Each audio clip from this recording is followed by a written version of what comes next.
Alright guys, so it's time to finally reveal the secret project we've been working on for the last like 4 months. We've teased out a couple of photos on Facebook, but now we're finally done, so it's time to reveal the secret project. This is an expedition rig that we've been building for some awesome customers of ours. Started with just an email. Johnny emailed me and asked if we'd be interested in building them something like this, and I was like, well, heck yeah. So I'll show you how it started. First, he brought us the truck. Just it's a new Chevy 4500. Brought us the truck with a bare frame, nothing on the back, and then a body kit. There's a couple of different companies that make the body kits. This one is from Globe Trekker out of Portland area. So this is how the kit arrives. So you order the kit that you want from them. These are all the body panels. So they're just blank body panels, and then the aluminum extrusion that holds them all together, which is in the shop. So this is actually for our next project, which is going to be on this LMTV. So basically you bring us a bare frame truck like that and that body kit, and then we build it into this.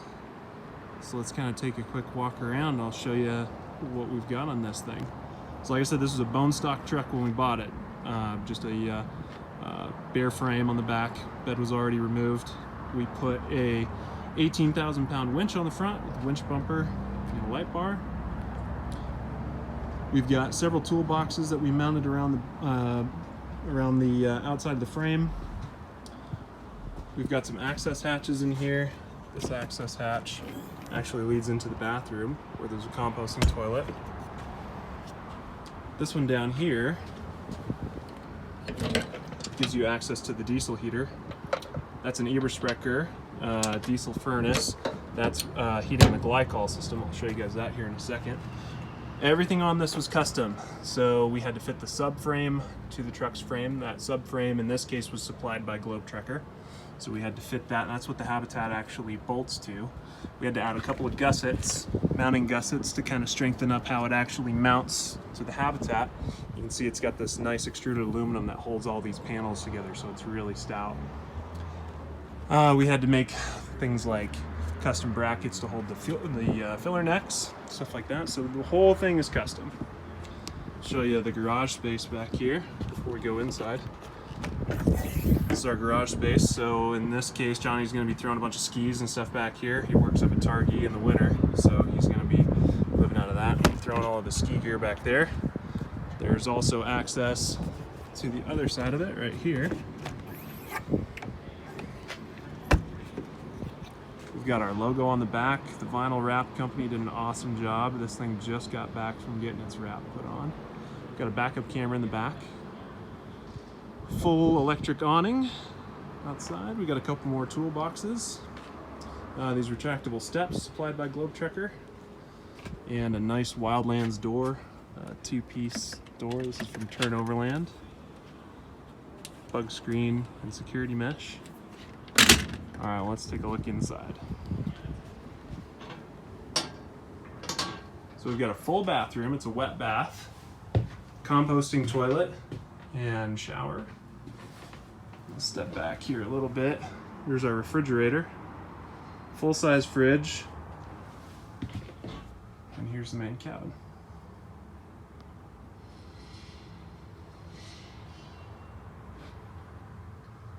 So, spin around. There's the fridge. Here's our utility space in here. Storage. Got a TV up here.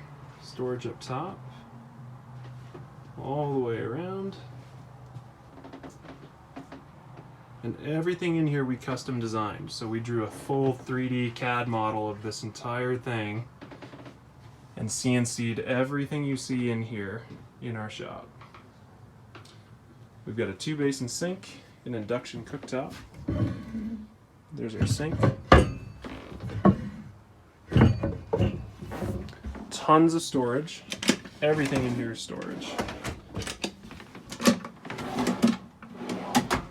So these are all storage drawers. We have our controls for our Ebersprecher diesel heater. So basically what the diesel heater does is it runs glycol. It pumps heated glycol. Back inside here, it runs through a heat exchanger. That's what heats the hot water.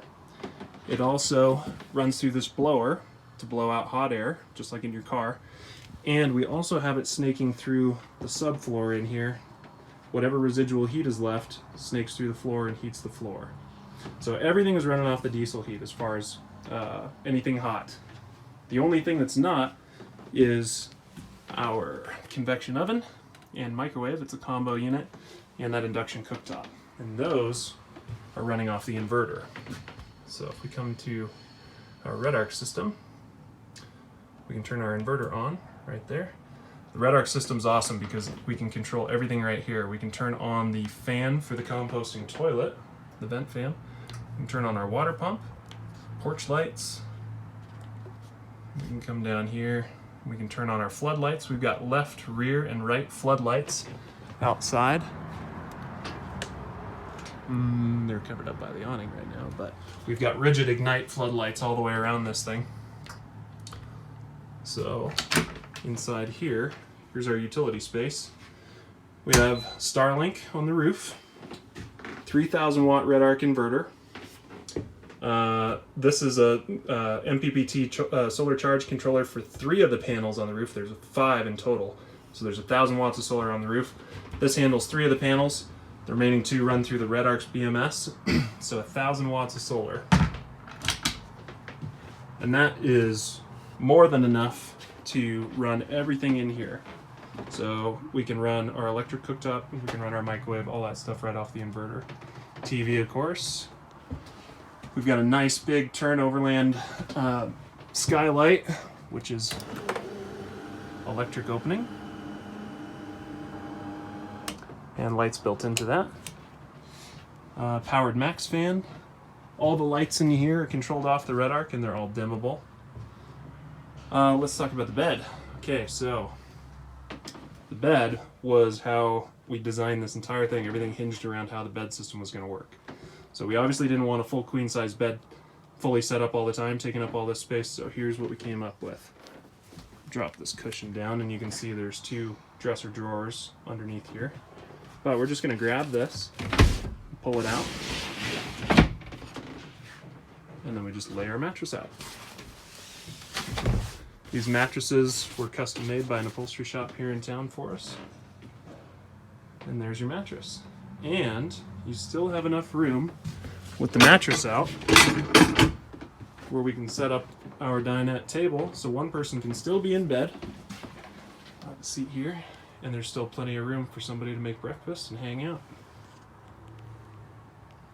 And then to put the bed away, pick up our mattress, half, slide it up on top. Then we just grab our bed, push it in.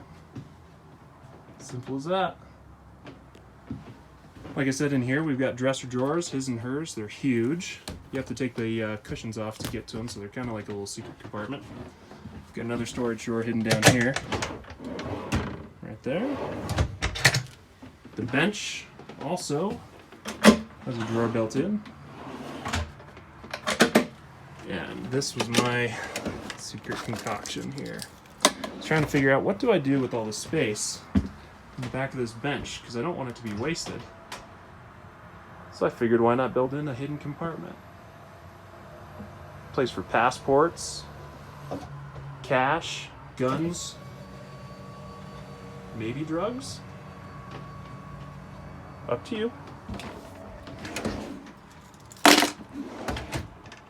So we have packed storage into every available part of this thing. All of these up here, all storage. We have outlets all the way underneath. So we've got 110s, speaker, USBs, more 110s. We've got a stereo system in here with interior and exterior speakers. And those will run off the TV too. But like I said, everything you see in here is totally custom. We designed all of this from scratch in CAD before we ever built anything, and it worked out perfect. I'll show you these lithium batteries. This thing's got two 360 amp hour lithium batteries from Expion 360, so 720 total amp hours. There's one of them. Those batteries are massive. There's the other one down there.